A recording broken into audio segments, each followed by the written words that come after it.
My name is Deborah Ralston. I'm 63 years old. Today's date is September 28th, 2015. I'm in Sacramento, California, and I am the daughter of Robert Ralston. My name is Carolyn Ralston. I'm 73 years old. Today is September 28th, 2015. I'm in Sacramento, California, and I'm married to Robert Ralston, and I'm the stepmother of Deborah Ralston.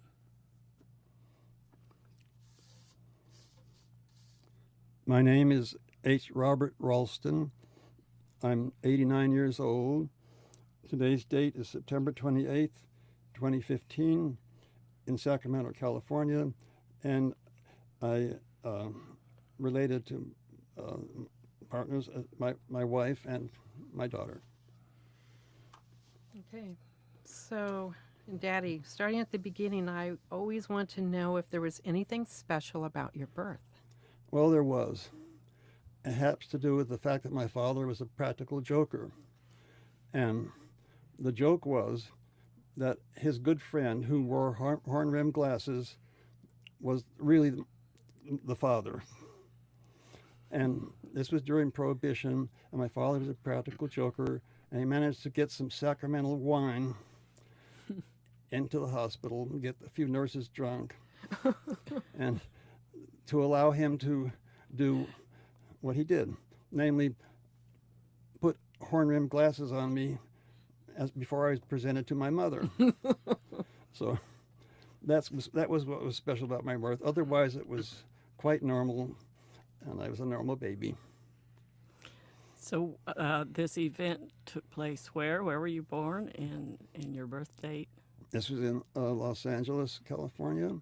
My birth date is October 31st, 1926, so I'm a Halloween baby. I grew up thinking that everybody was celebrating my birthday, which was very nice. So you've told me that you suffered from asthma until you were in your late teens. And could you talk a little bit about how that affected your family and your life? Well, it was very frightening for my mother. Many nights she would have to sit up with me. It's very early in infancy that this occurred, and it kept on. She would have to sit up with me, and because I could breathe easier when I was in a vertical position. And at that time, those days, there weren't any of the modern antihistamines or medicines that they have now. The one thing could help, and if I was really desperate, was to burn some. I forget the name of the stuff. Anyway, it was smoke, and inhale a little of that, and that helped relieve some of the bronchial spasms. The way it affected the family was quite severe because we tried to get me to a climate that was.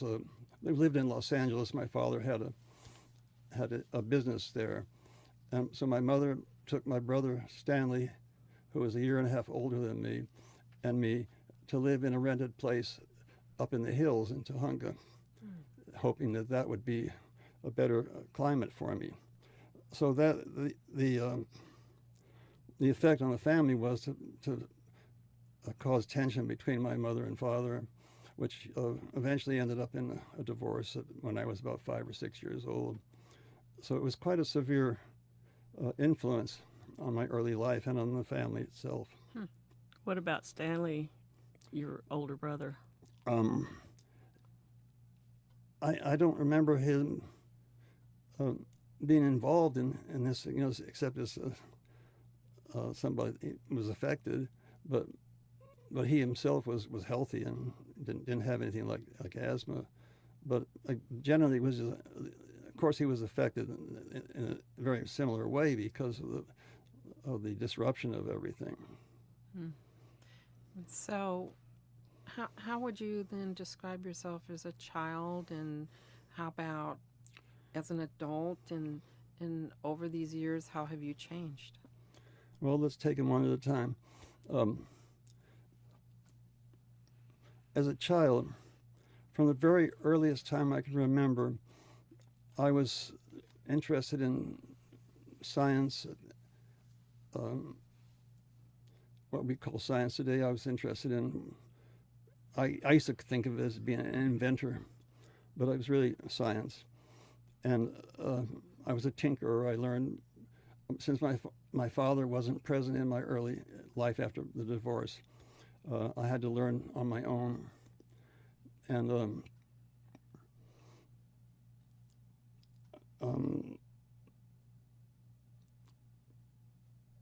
I would say that as a child, I mentioned that I was very interested in science.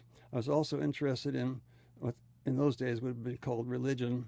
Now I call it spirituality, but I had questions about God to the adults in my life, and none of them had an answer, or would say, "Oh, you're too young for that." They just evaded the whole question, which of course piqued my own interest. So You've told me that you were, you've told me that you were a happy child. I was always had a very, I would call it a happy or sunny disposition. I even at one time, a little later in my pre-teens, I had some sort of aspiration of being a stand-up comic or something of that sort, a performer of some sort.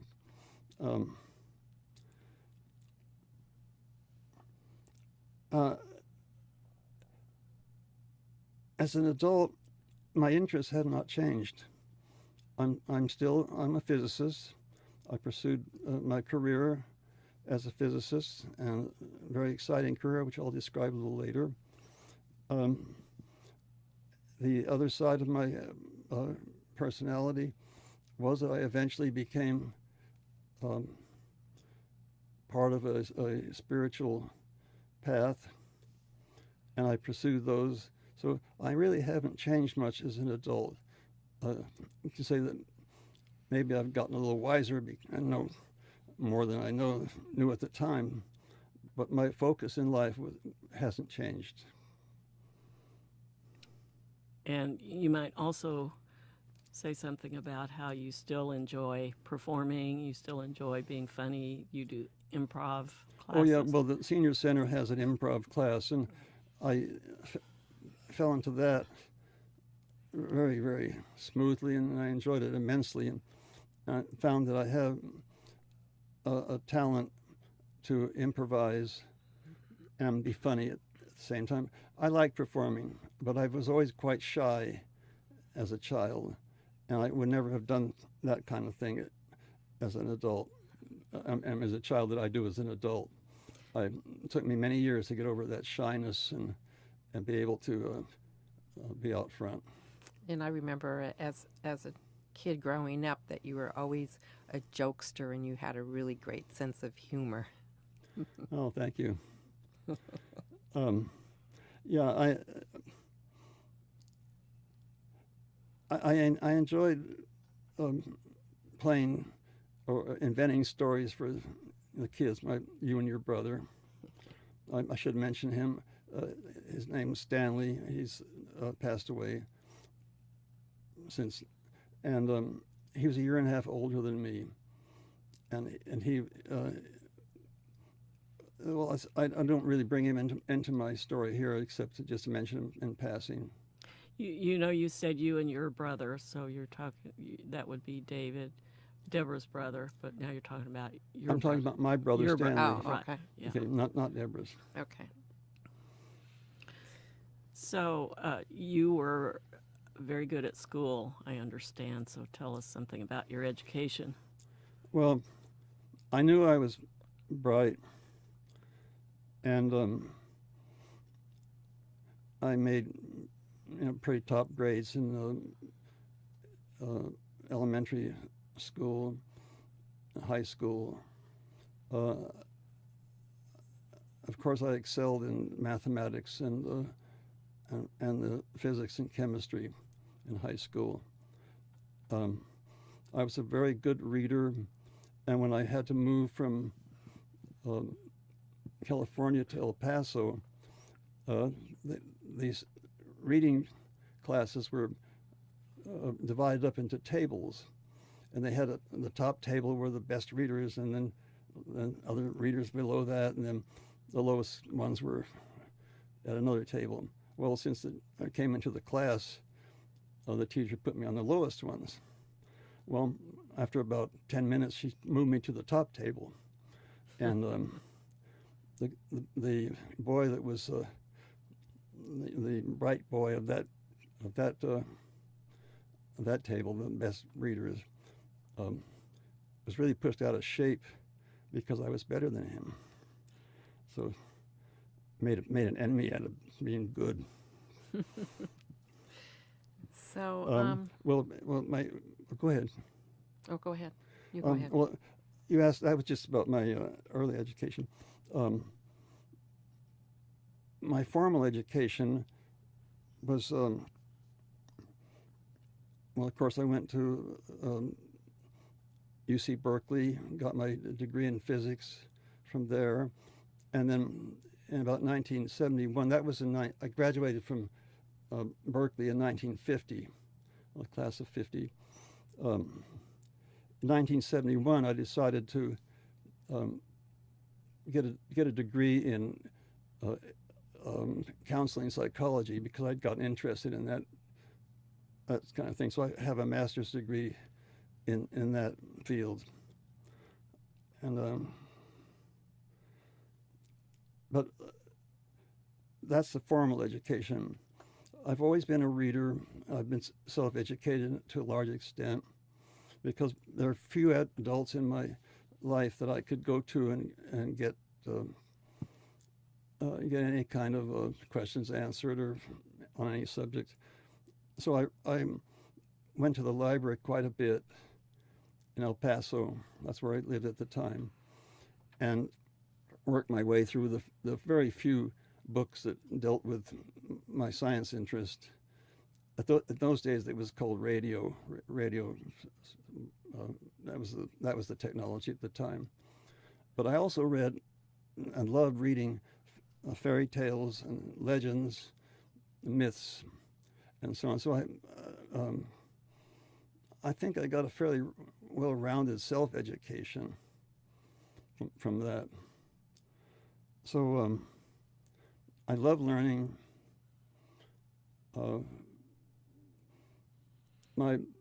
I have a continuing interest in modern cosmology, which had a big influence in my life, and I'll speak about that a little later. So, as you know, we all remember where we were when major events happen and take place. So I'm curious to know and learn about where you were when Pearl Harbor happened, and also the Kennedy assassination, and how about VJ Day? Okay. Let's see. Let me take them one at a time here. Oh, Pearl Harbor. I was 14 years old at the time, and I was with my older cousin, Sam.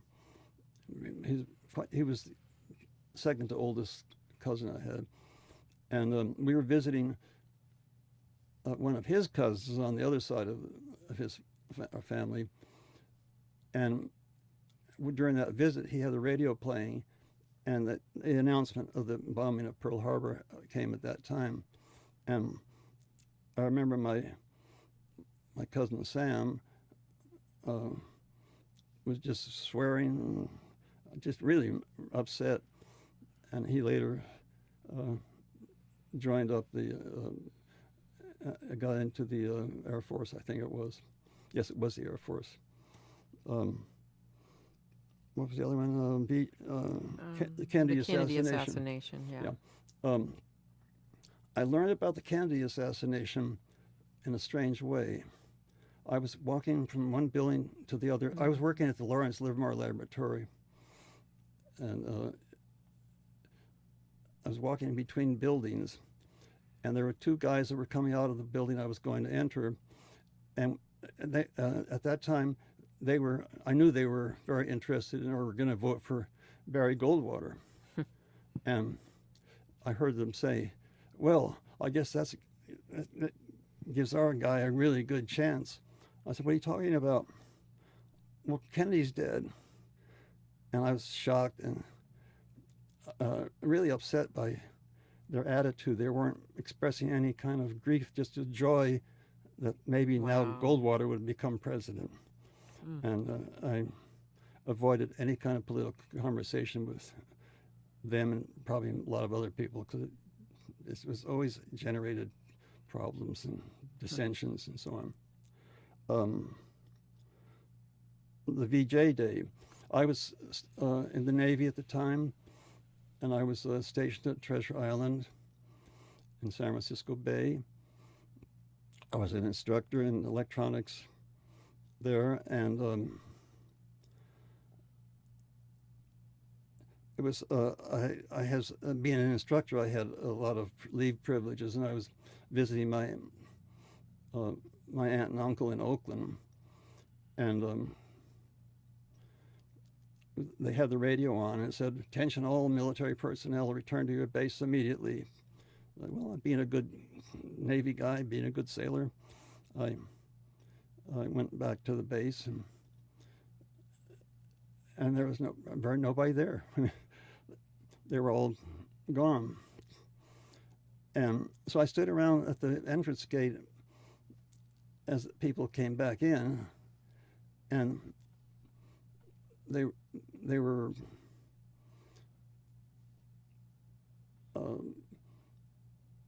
I would say inebriated, and there was some guy came in with an admiral's cap on his head, and it's just all these people staggering back. I was wondering what the hell happened. You missed the celebration. I missed the celebration entirely. But what happened was, I remember I was walking somewhere on Treasure Island when I became aware of the news and of the atomic bomb. And I had there before it went top secret, I had read some of the literature on fission, and that was what really got me. I was more delighted to know that they had discovered and utilized nuclear fission. And again, the scientist rose up in me, and I saw it from that viewpoint, that we were entering a whole new age, and I knew that at the time. I know you're going to talk about seeing an atomic explosion later, but in retrospect of having seen that, how did you feel about the dropping the bomb on Hiroshima? I've always felt that it was justified, and because the if we hadn't ended the war when we did, we still had a long way to go in the Pacific to reach the mainland with any major force, and we knew that they would work to their own fight to their own death or commit suicide by kamikaze or something.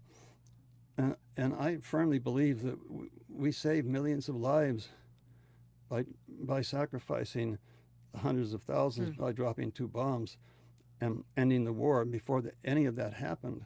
So I'm on the camp side of those that believe that it was necessary. And obviously Truman thought so. Interesting. So you recently wrote a book, and the title is God, Physics, and Me, a physicist's lifelong search for God. And it kind of really captures 2 parts of who you are, 2 strong parts. And so how does your career as a physicist relate to your spiritual search? As a physicist, I was always in awe of the universe, the extent of the physical creation. It just, every new discovery was exciting to me, every new thing. You can imagine what it's like for me now to having exoplanets being discovered in other star systems, other galaxies, and so on. So that was part of it. My spiritual search, which I won't go into much in this conversation, but I did write about it extensively in my autobiography. And the spiritual search and the sense of awe of the universe it turned out to be one and the same thing. They were sort of interwoven, like this, like two strands of a yarn or something that were twisted together. So I really can't separate out my interests or feelings between the two. They're related in some way, in some very fundamental way. And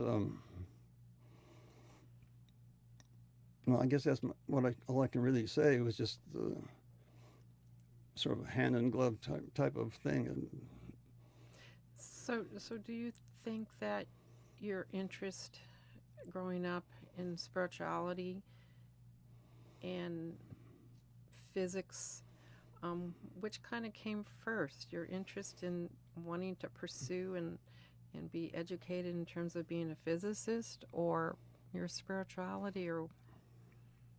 Well, as I said before, as a child, I had the dual interests, and they were always intertwined. But as I became more educated, the relationship became stronger, and my sense of awe extended to not only just this whole physical universe, which is in itself a thing to marvel at, and the idea that there is some spiritual side of this whole creation, but it's not. Most scientists will not open themselves up to looking at that. I was not one of those. I did look at both. So Interesting. So from the broad to the specific here, what different places have you lived in your life? well, of course, I was born in Los Angeles. Had relatives in El Paso, so when my mother left my father, went to El Paso, lived there for a good part of my education, my high school education,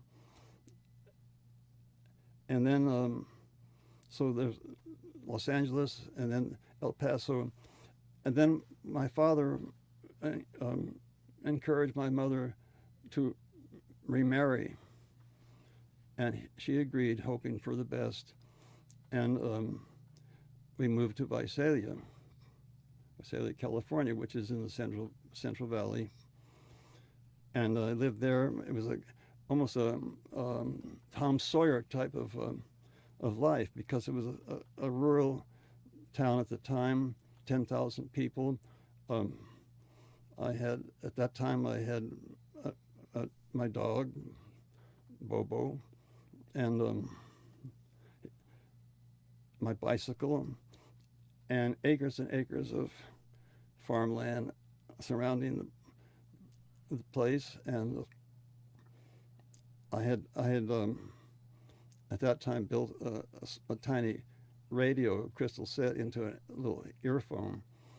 So I would take a lunch in my bicycle, and I would ride out into the countryside, and then clip my little earphone to a barbed wire fence, and had a very strong signal from a local radio station. I could sit there and have my lunch and listen to the radio and have my dog. So it was just that kind of a life. It was just I was sort of a loner, really. And so when we're talking about places I lived, so there's Visalia. Of course, Sacramento. Had a beach house in Port Orford, Oregon, and I'm leaving out something. Livermore. Of course, Livermore. Where we all first knew you. Yeah, okay, Livermore, and You even lived in Richmond. Hmm? You even lived in Richmond at one point. oh yeah, Because, Richmond Annex. That was yeah. right near Berkeley, and lived in Berkeley, of course. And I actually spent some time in San Francisco, and my time on Treasure Island, I would consider that the Bay Area. Mm-hmm. So I have very close connections into the Bay Area. That's the San Francisco Bay Area, and I spent 3 months in 1976 in India at a spiritual colony where my guru was. I'd become a disciple at that time, and that was in 1976. So I would say I lived in India for 3 months. In Kwajalein, Bikini. Well, Island. I didn't live there. I had to be in the Pacific Islands for scientific research and stuff, but I can't say that I lived there. Okay, moving on to your military service. How and where did you serve your time in the Navy?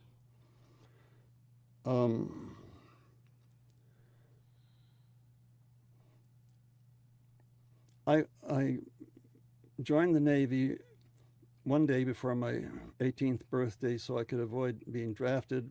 At that time, I probably would have been sent to the infantry and been slogging through the mud in Italy or something like that. So I joined the Navy and qualified to go through the electronics education, which was a year's schooling. And at that time, and these are other places I live actually, because I was stationed at Great Lakes Naval Air Station, and then I basically, you can say I lived in the Chicago area for that time. That was the primary part of the schooling, and then from there I went to Monterey for Monterey, California for 3 months, and then to the Treasure Island for the rest of my time in military. So where are we here? So, well, you mentioned earlier how all the places you lived in. One of the major places where I feel the prime of your life was spent was in Livermore, where you were a physicist for, I think, about 30 years in what we call the lab, which is the Lawrence Livermore National Laboratory.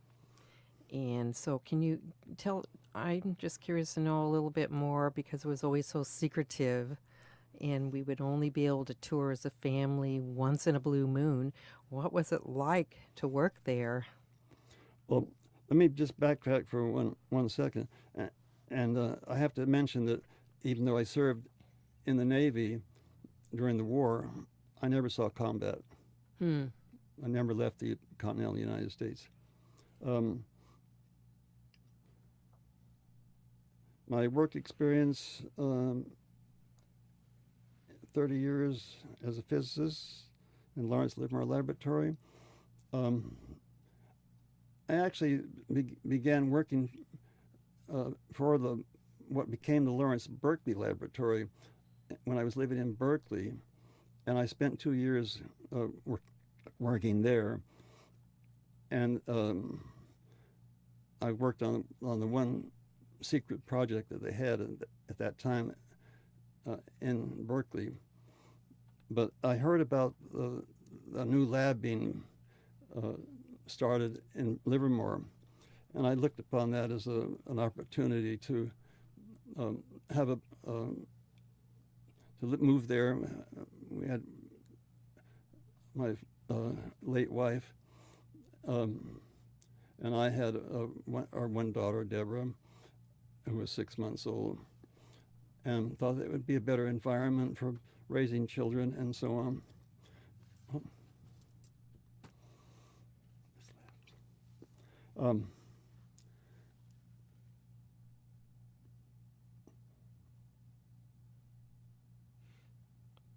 So you were just talking about the Yeah, lab, I'm talking about working time at I the lived. lab. Yeah. I got my working at the lab. I won't go into every detail on everything I did, but I did many different kinds of things. But mostly I worked on what we called subcritical nuclear work, and that was basically a safety measure. We determined when what was to be a bomb, or they call it a device at the time. We guaranteed the safety of the people making their initial assembly of it by monitoring it. That was the basic duty of that division. But that meant that I had to go to all the nuclear tests because I was kind of a safety monitor. And so that took me to the Nevada proving grounds 60 miles outside of Las Vegas, and to the Pacific Islands, the Marshall Islands, the Bikini, and we talked. So I witnessed. I can't count the number of nuclear tests. The smaller tests were made in Las Vegas in the Mercury area of Nevada, and the larger tests, the hydrogen bombs, were done in the Pacific, both Eniwetok and These were atmospheric tests, right? they were you atmospheric. actually saw the mushroom clouds. All the ones in the Pacific were atmospheric. All the ones in the desert were Underground? well, no, they went underground after they got too much backlash on the fallout from the airbursts. But anyway, it was very awe-inspiring, and it gave me the sense of how horrible this whole technology turned out to be. Of course, there was an attempt to make it have a peaceful use of these weapons, dig canals and so on. And they had one test in Nevada where they had one buried, and it left a large crater. It was supposed to be for peaceful use of nuclear weapons. And it was the only experiment that I know of where that was done. There's a huge crater there that this one test did. And the idea being that you put a number of them, you can make a new Panama Canal type of thing, or all kinds of, or blast out harbors in Alaska, and so on. But that never came to any fruition. It was an idea of that was tried and abandoned. So I know you wanted to say something about getting your picture in the San Francisco Chronicle, and we say yes. it really fast because we need to get on here and talk about your marriages and your kids. Okay, well, how much time do I have left? About 5 minutes. How many? 5. What was your question? You got your picture in the paper over the nuclear accident. Yes, my 15 minutes of fame. My technician and I were conducting an experiment, what they call a subcritical experiment, with inside 5 feet of concrete shielding and a 4-foot water window that was filled with boron. So we could observe what was happening, plus closed circuit video. And during that assembly, I was keeping track, and I realized that there was something kind of fishy about the way things were going.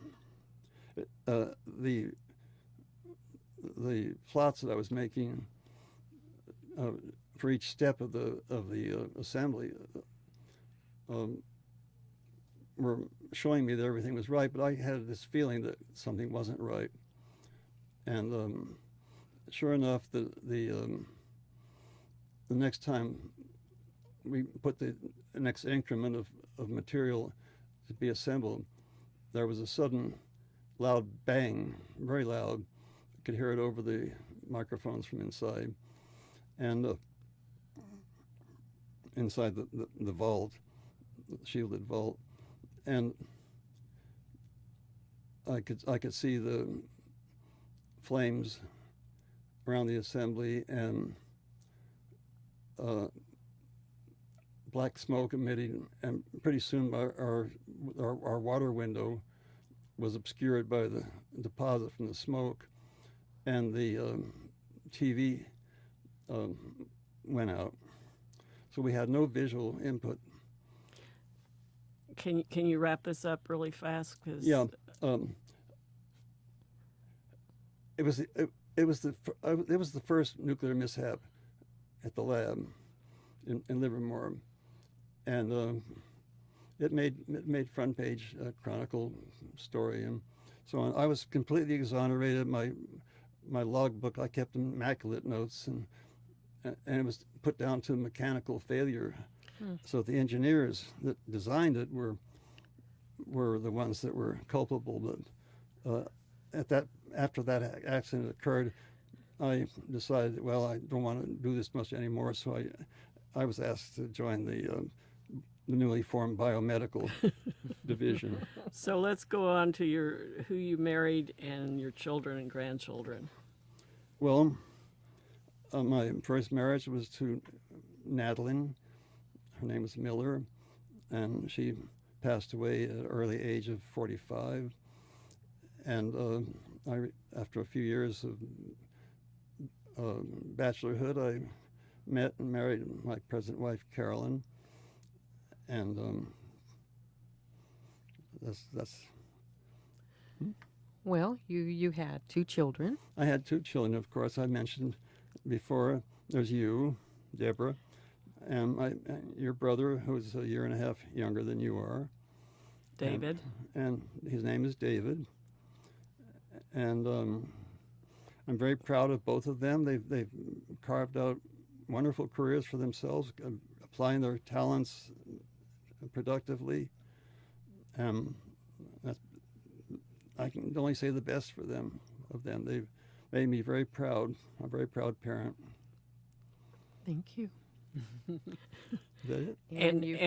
And David has Rachel, so Rachel's your granddaughter. Yeah, 2 grandchildren. My son David has a daughter, Rachel, who's 27 years old now, and Deborah adopted a little boy from Guatemala, and his name is Raphael, and he's 23 now. He's going to be 24. 24. Oh my goodness Very gracious. soon, yeah. 24. So that rounds out the immediate family. And another important part of our family, we've always have loved dogs. Yes, we've always had dogs. Deborah was raised with dogs. And current dog is my service dog, Dickens. He's a beautiful Cocker Spaniel, very, very intelligent, very smart. And we all love him very much. And in fact, Deborah made him a gift to me because she bought him from a rescue. Right. And it was for me. Yep. You kept saying, "Oh, I want another dog. I want another dog." And I saw this dog. I knew it was the perfect dog because you always loved Cocker Spaniels. And I grabbed that dog. I took it away from another family who was on the fence whether they wanted him, and I grabbed him and I said, "I don't care if you don't want a dog or not. Here's Dickens." And he's perfect. And And he's my first dog, and I love walking him. And Carolyn has always had Great. cats, and she says, I can't believe I wasted all my life on cats instead of having a dog. And now I'm a dog person. Now you're a dog person. If I only get to have one dog, Dickens is the perfect one. So thank you, Deborah. He is, Deborah. That's the best thing you ever did for me. Oh, you're welcome. Yeah. Yeah.